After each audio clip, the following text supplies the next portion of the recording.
Assalamualaikum warahmatullahi wabarakatuh. Bismillahirrahmanirrahim.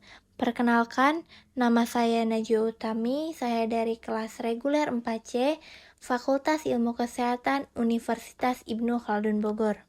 Pada kesempatan kali ini, saya akan mempresentasikan kembali materi yang telah disampaikan oleh Bapak Dr. Haji Ahmad Alim LC.MA. Langsung saja, ini adalah beberapa materi yang telah disampaikan. Yang pertama, pengantar ide kesehatan. Islam memiliki pandangan yang lebih spesifik dalam kata ilmu ini. Bahkan, dalam Al-Quran, al-ilmu disebut berulang kali. Bahkan, Imam Bukhari beliau menulis satu kaidah al-ilmu qoblal qauli wal amal, yang artinya ilmu sebelum berkata dan berbuat. Kaidah ilmu itu harus didahulukan sebelum beramal dan berkata, sehingga kita sebelum berpikir secara ilmu bisa diuji oleh empiris, dan ilmu itu wajib kita cari supaya bisa membedakan yang khurafat, ilmiah, hak, dan mana yang batil. Khurafat atau prasangka buruk harus berpikir secara ilmu, bisa diuji dengan empiris yang selalu mempercayai hal-hal yang goib tidak berdasarkan ilmu. Maka dari itu pentingnya al-ilmu qoblal qauli wal amal, ilmu sebelum berkata dan berbuat. Nah, iman, ilmu, dan amal itu tidak bisa dilepaskan. Makanya, kita sebagai manusia harus berilmu dan diamalkan. Ilmu yang diamalkan itu disebut dengan ilmu yang manfaat. Selanjutnya, materi yang kedua yaitu model islamisasi ilmu kesehatan. Ada dua istilah yang digunakan Islam untuk menunjuk kepada kesehatan, yaitu istilah siha dan afiyah. Siha lebih bersifat fisik, biologis, sementara makna afiyah merupakan kesehatan yang bersifat mental atau psikologis. Ciri mukmin yang kuat itu pilarnya terintegrasi sehat secara jasmani dan rohani. Terdapat pada Quran Surat Al-Mudathir ayat 4 dan 5 yang artinya, dan pakaianmu bersihkanlah, dan perbuatan dosa atau menyembah berhala tinggalkanlah. Sehat itu nikmat. Dalam perspektif Islam, sehat adalah murni karunia Allah, sehingga seseorang yang paham pasti akan bersyukur. Ketika bersyukur, kita akan menggunakan kesehatan dengan berbuat kebaikan, memberi manfaat, dan ketika sakit juga, itu semua kehendak Allah. Terdapat pada Quran Surat Asy-Syura ayat 80. Apabila aku sakit, Dia atau Allah lah yang menyembuhkanku. Islam memerintahkan umatnya untuk hidup bersih karena kebersihan merupakan langkah awal untuk memperoleh kesehatan. Selanjutnya materi 3 yaitu manusia sehat, perspektif Islam. Dalam perspektif Islam, orang yang disebut sehat kalau jasadnya sehat dan rohaninya juga sehat. Manusia yang sehat disebut oleh Rasulullah SAW adalah manusia yang kuat. Lalu Islam melihat gangguan yang terdapat pada diri manusia yang akan merusak kesehatan. Itu disebabkan oleh dua hal. Yang pertama itu penyakit badan dan penyakit hati. Nah, mendidik jiwa manusia agar menemukan sebuah makna, dan terkadang manusia juga memiliki gangguan psikologis. Nah, seperti jiwa sakit atau hati yang sakit, berarti ada perspektif jiwanya yang bermasalah, hingga dia memiliki pemikiran rasionalisme sekuler. Penyakit badan, perspektif jiwanya yang belum stabil, seperti menjauhkan dirinya dari nilai-nilai agama. Selanjutnya itu kesehatan kolbu. Manusia itu berpengaruh terhadap kesehatan fisik. Jadi, kalau kolbu sehat maka fisik juga sehat. Begitu sebaliknya. Materi yang keempat yaitu konsep manusia kuat, holistik, perspektif Islam. Manusia yang diciptakan oleh Allah yang terdiri dari jasad dan jiwa. Tidak boleh manusia hanya mengejar jasad atau materi, sehingga ketika manusia hanya memikirkan kepentingan jasad, maka yang akan terjadi krisis makna atau jiwanya menjadi krisis. Lalu keinginan manusia itu tak akan pernah terobati atau tidak puas. Yang ada mereka akan gelisah karena telah mempergunakan hawa nafsunya. Terapinya itu dikendalikan, jangan kamu memperturutkan hawa nafsumu, maka hawa nafsumu akan menyesatkanmu dari jalan Allah.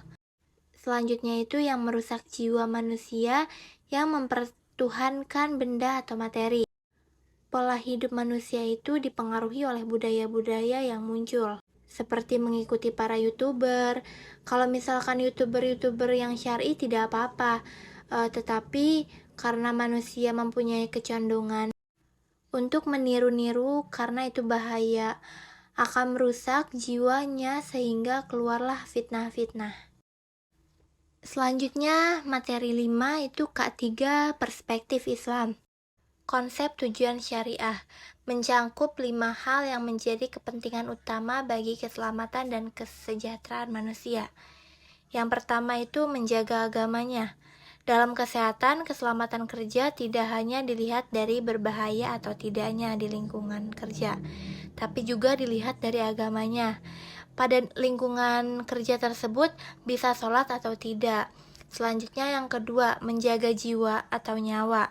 Untuk menjaga jiwa dan nyawa ini udah pasti setiap lingkungan kerja pasti kita harus menjaga jiwa kita sendiri.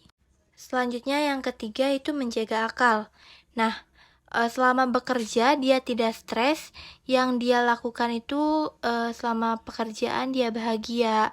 Karena jika segala sesuatu yang dikerjakan dengan kebahagiaan itu bisa nyaman ke diri kitanya. Jika sesuatu yang tidak menyehatkan pada akal atau merusak akal itu harus ditinggalkan. Selanjutnya yang keempat itu menjaga keturunan. Tidak hanya menjaga agama, jiwa, akal, tapi yang lingkungan kerja juga harus menyelamatkan keturunan. Dan yang terakhir yaitu keselamatan harta. Jika seseorang bekerja di suatu lingkungan kerja, itu udah pasti dilihat dari sisi harta, seperti gaji atau upah. Nah, gaji atau upah ini harus sesuai dengan apa yang kita kerjakan. Jika tidak sesuai dengan apa yang kita kerjakan, bisa ditinggalkan. Materi 6, promotif, preventif, dan rehabilitatif perspektif Islam. Awal kita lihat konsep bagaimana Islam melihat tradisi atau budaya preventif dalam upaya pencegahan penyakit. Makanya, dalam Islam segala hal yang terkecil, jika itu bisa mendatangkan mudorot, itu harus ditolak atau dihindari. Lalu jika kita mendengar di suatu daerah ada pandemi, maka kita tidak diperbolehkan untuk masuk ke daerah tersebut. Nah, ini termasuk upaya pencegahan. Hadis riwayat Bukhari pernah mengatakan, Umar sedang dalam perjalanan menuju Syam. Saat sampai di wilayah bernama Sard, Umar mendapat kabar adanya wabah di wilayah Syam. Kemudian Abdurrahman bin Auf berkata kepada Umar bahwa Nabi Muhammad SAW pernah berkata, jika kamu mendengar wabah di suatu tempat atau wilayah, maka janganlah kalian memasukinya. Tapi jika terjadi wabah di tempat kamu berada, maka jangan tinggalkan suatu tempat tersebut. Dalam Al-Quran pun sudah dijelaskan, kita ini sebagai umatnya, sebagai hamba Allah, yaitu jangan melakukan hal-hal perkara apa saja yang bisa membinasakan manusia atau membinasakan diri kita sendiri, itu tidak diperbolehkan. Selanjutnya materi ketujuh yaitu kesehatan nutrisi dalam Islam. Kesehatan nutrisi dalam perspektif Islam, Allah Subhanahu wa Ta'ala sering mengulang-ulang tentang pentingnya mengkonsumsi gizi yang baik dengan cara yang baik pula, dan katakan pada surat Al-Baqarah 168 dan Al-A'raf ayat 31, Allah memerintahkan supaya kita makan dan minum yang tidak boleh berlebihan, karena Allah tidak ridho dengan pola makan yang berlebihan. Selanjutnya, faktor penting dalam kehidupan manusia itu untuk menjaga kesehatan dan kesejahteraan. Badan kita berpengaruh juga, ialah yang berkaitan dengan nutrisi. Penting hukumnya mengkonsumsi makanan dan minuman yang bergizi, serta mempertimbangkan aspek yang halal dan haram dan juga harus seimbang. Karena jika gizi sudah bagus dan yang sudah halal thayyib dan seimbang, insya Allah ini akan membawa kesehatan di dalam tubuh kita baik secara lahiriah maupun otiniah. Selanjutnya yang terakhir materi ke-8 yaitu kesehatan individu. Islam memiliki perhatian yang sangat lebih kepada kesehatan individu, sehingga sehatnya itu secara lahir dan secara batin. Jadi, orientasinya tidak hanya kebersihan jasmani, tetapi juga mencangkup kesucian rohani, ditunjukkan dengan bersihnya hati dan alam pikiran. Ada 5 perkara yang menjadi hukum fitrah atau budaya hidup bersih. Nah, yang pertama, hitan. Hitan ini baik laki-laki maupun perempuan. Di hitan itu adalah bagian dari fitrah dan itu sehat. Yang kedua, mencukur bulu kemaluan. Ini termasuk sunnah fitrah. Menjaga kesehatan individu, jadi dengan mencukur bulu kemaluan supaya bersih dan terhindar dari najis. Ketiga, memotong kuku agar tidak menjadi tempat pengendapan bakteri. Dan tidak hanya bakteri, setan pun juga senang mengendap di kuku manusia. Keempat, yaitu mencabut bulu ketiak. Agar tidak menyebabkan bau badan, akan baiknya bulu ketiak dipotong.